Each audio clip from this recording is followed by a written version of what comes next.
Hello, welcome to this lesson.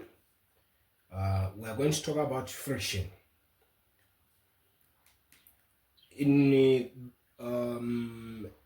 this topic, you need to understand, first of all, the definition of friction. We are going to talk about the laws of friction. We are going to talk about the types of friction. Then we are going to talk about the advantages and the disadvantages of frictions. Then we are going to solve examples. Okay, now it is very important for you guys to subscribe to this channel, like the videos and share them to your friends. Now the reason is very simple. You need to subscribe so that every time that I post a lecture on this channel, you should be updated. Now these are very important because you can come back to this video at any time during your academic course. As you move term 1, term 2, term 3 until you write your TVETA exams, you can come back and do a revision. So it's very important that you subscribe. Okay, let's begin.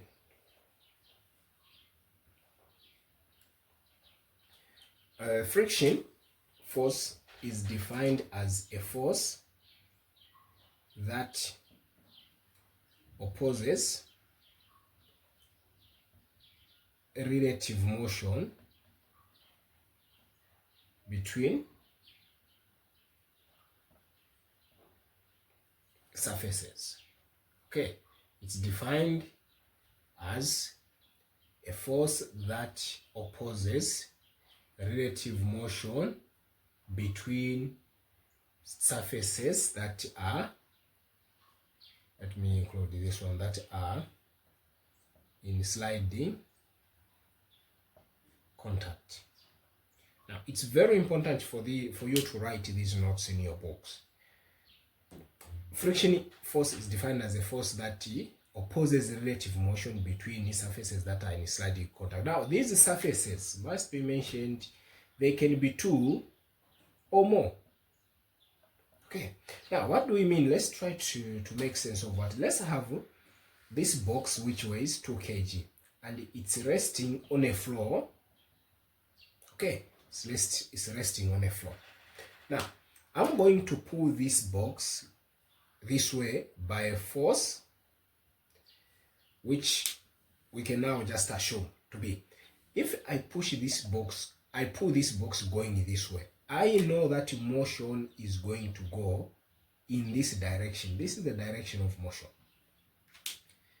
Now if the definition of friction force is that it opposes motion, then friction will go in that direction. We denote friction by Fr. We denote friction by Fr. So this is the force and this is the friction force. Let's change the direction of motion. We see if we are understanding. We have got the same box, 2 kg, and it's on a surface there. And now I'm going to pull this box going in this direction, to the left, to the left, to the left. It's going that way. Where is the friction going to go? Definitely it's going to go in the other direction. So it's very important every time you see a question about friction, the first thing that you should ask yourself is, where is the direction of motion? Once you know the direction of motion, then you can correctly do your free body diagram, as we are going to see later. So very important from the definition, number one, you know the direction of motion, because in most cases you will only be given the direction of the force if you are given a diagram. Then you have to determine by yourself the direction of a friction force. Okay, let's talk about now the laws of dry friction. The laws of dry friction. Okay, the laws of dry friction. I think let me remove everything here. Talk about the laws of dry friction.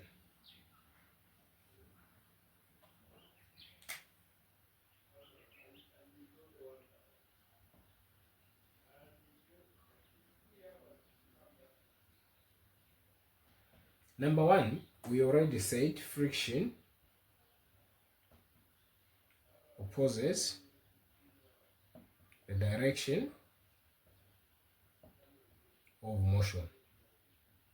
That's the first law. That is actually from the definition. Number two, friction depends on the nature of surfaces involved. So if the surface is very smooth, you expect to have less friction.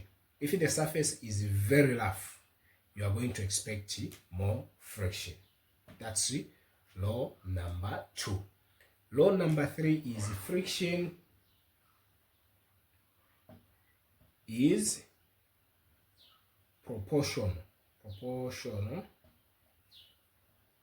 to the normal force. Okay, friction is proportional to the. Now the formula for friction force is that mu multiplied by normal. I'm going to talk about this later. Mu is the coefficient of friction. Remember, law number two says friction depends on the nature of the surface that is involved. So mu is actually what defines the nature. For rough surfaces, you expect mu to be bigger, and for smooth surface, mu is going to be small. Now, the reaction normal force, okay, this normal force we are talking about here. Let's bring back our box, which we said it's 2 kg, and I am pulling this box going that way. I know that the direction of motion that way. Friction force is going to go in the opposite direction, because according to the definition and law number one, friction opposes motion. Now, this box has got a weight. Remember, it has got a weight. Okay, it has got a weight. Now, weight is equal to mass times gravity. So 2 times 9.81, which is going to be 19.62 newtons. So the weight of this box is 19.62 newtons. This is how much this box is going to weigh on this floor. That is the force that it's pushing on the floor.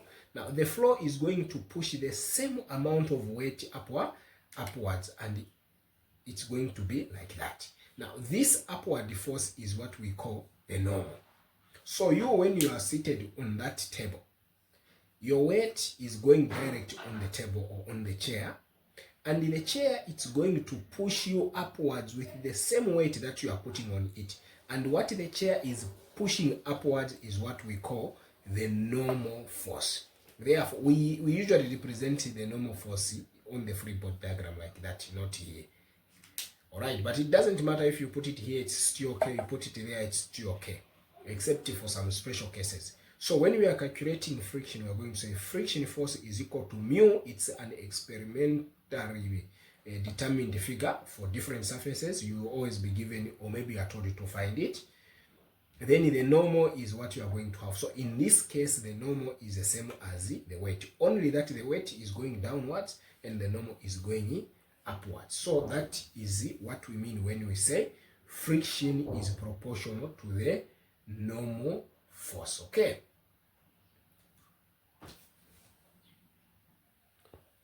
Law number 4, friction is independent of the surface area.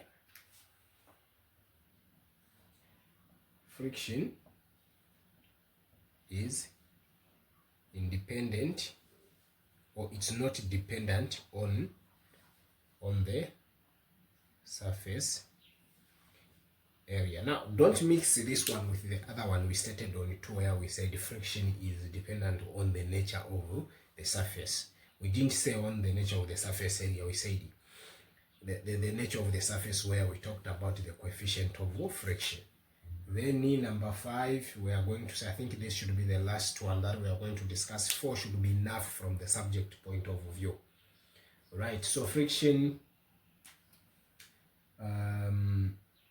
how do I put it? Let me put it to say at lower speeds, friction depends on the sliding speed. At lower speeds, friction is dependent on the sliding speed. Now, you can put it this way to say friction is dependent on the speed, because at lower speeds, you expect to have higher friction. Then as the speed increases, you expect to have reduced friction. So those are the laws of friction. And we are going to move and talk about the types of friction. The types of friction. You have got three types of friction. Number one, you have got static friction. Number two, you have limiting friction. And the number four, you have got dynamic or kinetic friction. That's from the subject point of view, engineering science 1. That's it for okay, so we're going to talk about types of friction. Number one, static friction. So it's FRS. Now, this is the definition of static friction is the friction force that objects that are not moving are experiencing. So when the object is not moving, it's experiencing static friction. Very important to understand. In other terms, we can say the magnitude of the friction force increases from 0 as the tendency of an object to move increases up to a limiting value. Okay, so we define this as the friction force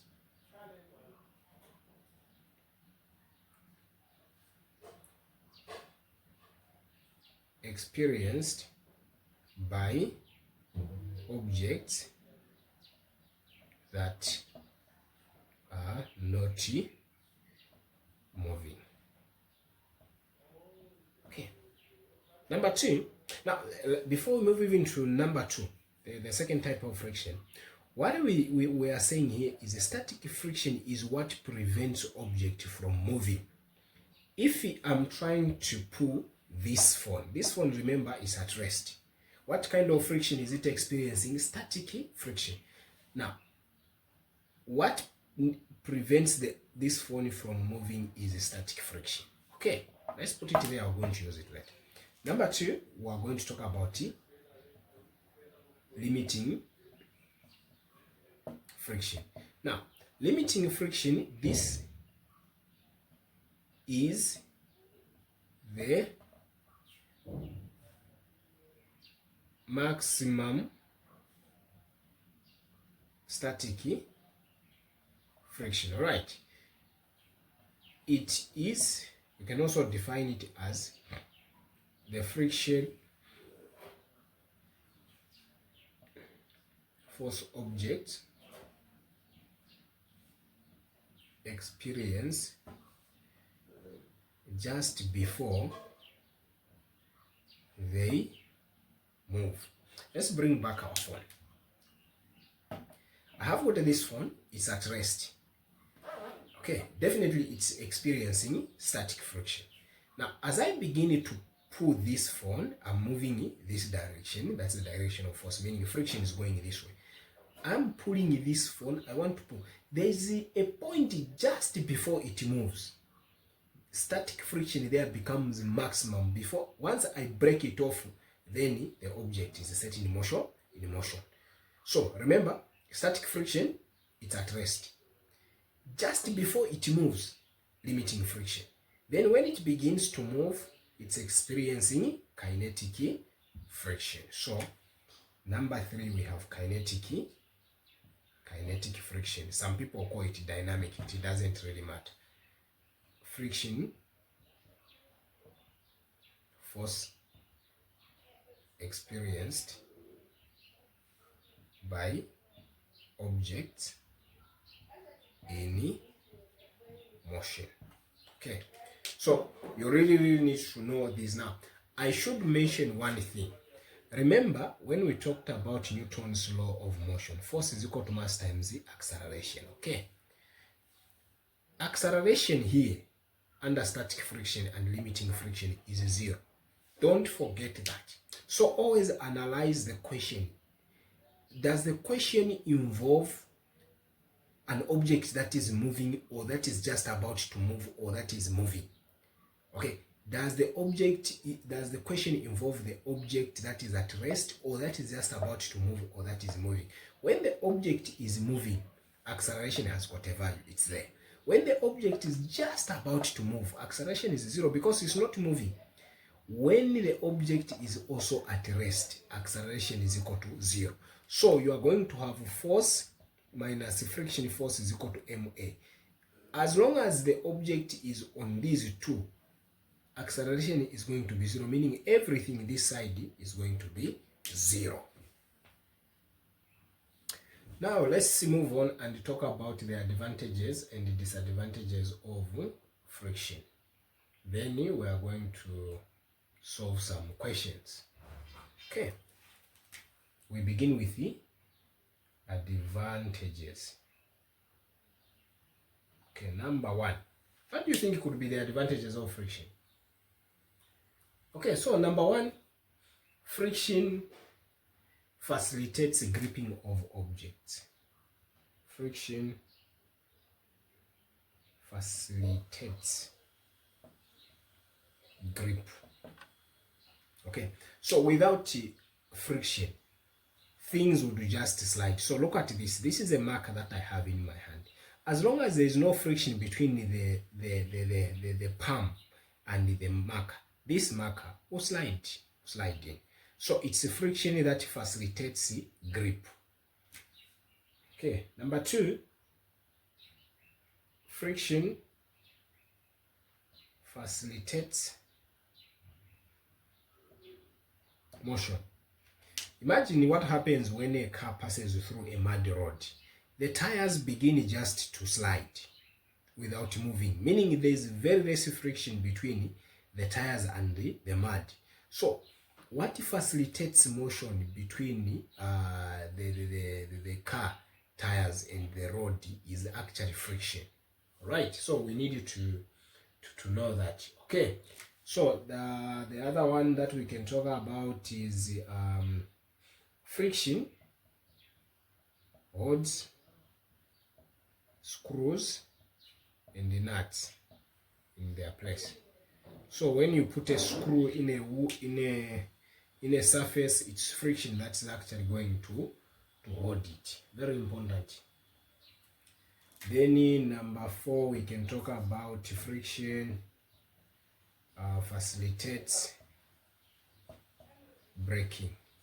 Okay, like in a car, for you to apply brakes on a rotating wheel, you just need to grip, and it's friction that enables that to stop. Okay, then let's talk about disadvantages. Okay, number 1, friction reduces efficiency.